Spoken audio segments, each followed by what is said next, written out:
Olá, minhas amigas e meus amigos, graça e paz vos sejam multiplicados. Em Atos capítulo 2, verso 42, narra as atividades das primeiras comunidades de fé e está incluído nos chamados sumários das primeiras comunidades que estão descritas nos livros. Estes são os sumários. Capítulo 2, verso 42 ao 47, capítulo 4, verso 32 ao 35, capítulo 5, verso 12 ao 16, capítulo 6, verso 7, o 9, verso 31, o 12, verso 24, o 16, verso 5, o 19, verso 20. Os três primeiros desses que nós falamos são os principais. A Bíblia de Jerusalém, a NVI, aparece a tradução: mostravam-se assíduos aos ensinamentos dos apóstolos em vez de perseveraram na doutrina dos apóstolos, que encontramos na clássica tradução de João Ferreira de Almeida, que é a mais antiga, né? O termo ensinamento é mais fácil de compreender que doutrina, se bem que um significa o outro. Esses ensinamentos eram as instruções que os apóstolos apresentavam aos judeus que se converteram ao cristianismo e frequentavam as orações da comunidade. Esse tema é relevante, pois quer examinar à luz das comunidades se temos comunhão com a igreja primitiva, apacentada pelos santos apóstolos. A proposta desses vídeos que nós vamos mostrar a partir deste é provocar o aluno, aluna, cristão, cristã, mergulhar na sola escritura, as fontes internas, e documentos da tradição cristã, que são as fontes externas, até encontrarmos as nossas raízes de fé apostólica. Bem-vindo à série de vídeos A Doutrina dos Apóstolos, e este é o vídeo primeiro, o fundamento da igreja. Eu sou o professor Daniel Ramos, agradeço a sua atenção. E perseveraram na doutrina dos apóstolos e na comunhão e no partir do pão, e nas orações. Em cada alma havia temor, e muitas maravilhas e sinais se fazia pelos apóstolos. Todos os que criam estavam juntos e tinham tudo em comum. Vendia suas propriedades e fazendas e repartia com todos, segundo cada um tinha necessidade. E perseverando unânimes, todos os dias no templo, e partindo o pão, comiam juntos com alegria e singeleza de coração, louvando a Deus e caindo na graça de todo o povo. E todos os dias acrescentava o Senhor à igreja aqueles que se havia de salvar. Esse é o texto belíssimo de Atos capítulo 2, verso 42 ao 47, que fundamenta toda a tese dos vídeos a seguir. Com a nova era da pós-modernidade, surgiu uma tendência às rápidas mudanças, como sendo um rolo compressor, sufocando cada vez mais rapidamente os valores éticos tradicionais, sedimentados na igreja e na sociedade. Implantados em contraposição uma nova ordem pluralista, relativista e vulnerável.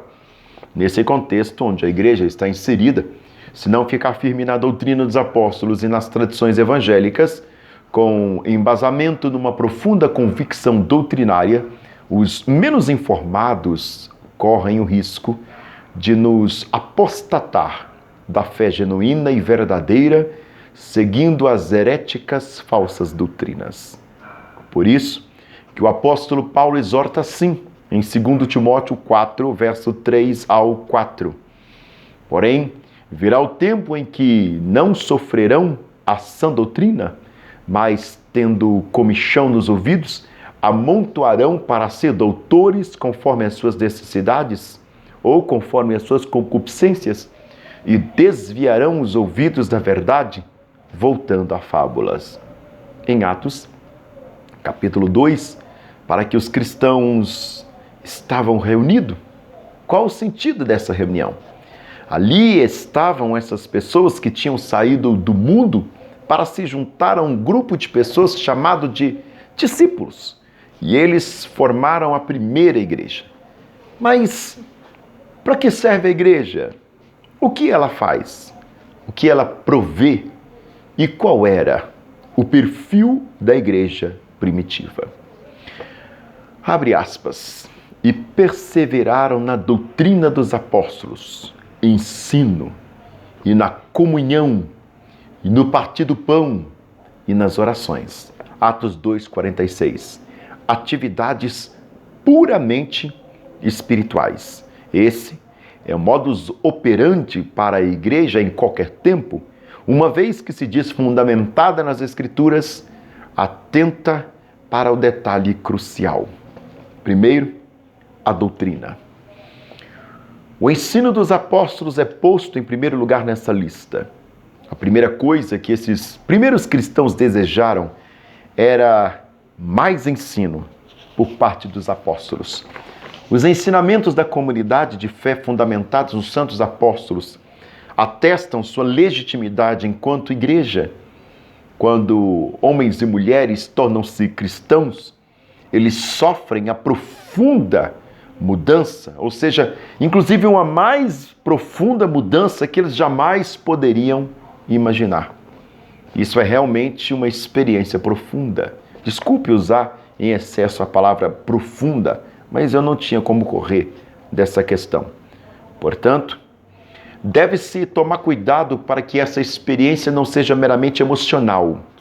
Isso é um perigo, o que pode trazer prejuízos profundos. Olha eu de novo com essa palavra. A verdadeira experiência da conversão em Jesus Cristo provoca no cristão mudanças simplesmente por acreditar na verdade.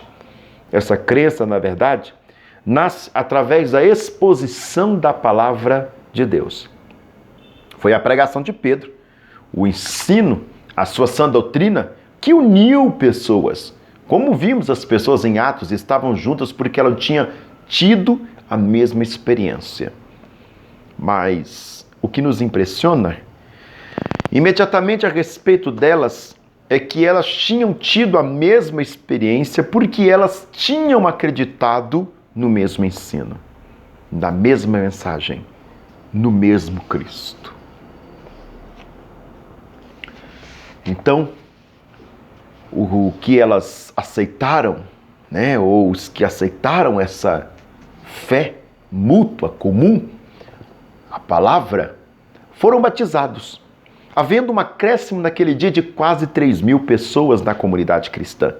Atos capítulo 2, do 41 ao 43. Nunca teria havido uma igreja primitiva a não ser por este ensino específico.